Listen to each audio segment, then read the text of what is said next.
இந்தியாவில் வெப்ப அலை பாதிப்பு, பிரதமர் மோடி தீவிர ஆலோசனை.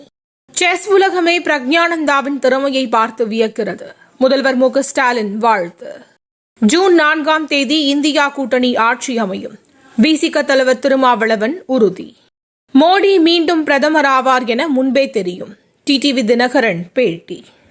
இளையராஜாவுக்கு பாரத ரத்னா வழங்க வேண்டும். அன்புமணி ராமதாஸ் வேண்டுகோள்.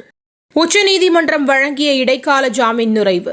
திகார் சிறையில் சரணடைந்தார் அரவிந்த் கெஜ்ரிவால். ரிமல் புயலால் பாதிக்கப்பட்டோருக்கு தேவையான அனைத்து உதவிகளும் செய்து தரப்படும். பிரதமர் மோடி உறுதி.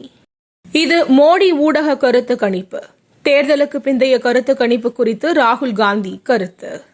உத்தரப்பிரதேசத்தில் திடீர் நிலநடுக்கம். ரிக்டர் அளவில் 3.9 பதிவு. கொடைக்கானலில் பெய்த கனமழை. வெள்ளி நீர்வீழ்ச்சியில் ஆர்ப்பரித்த தண்ணீர்.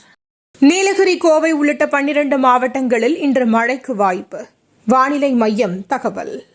வட இந்தியாவில் இன்று வெப்ப அலையின் தாக்கம் அதிகரிக்கும். வானிலை மையம் எச்சரிக்கை. கேரளாவிற்கு ஆரஞ்ச் அலர்ட். எர்ணாகுளத்தில் மிக கனமழைக்கு வாய்ப்பு. கிரிக்கெட் வீரர் வெங்கடேஷ் ஐயர் ஸ்ருதி ரகுநாதன் திருமணம். இணையத்தில் வைரலாகும் புகைப்படம்.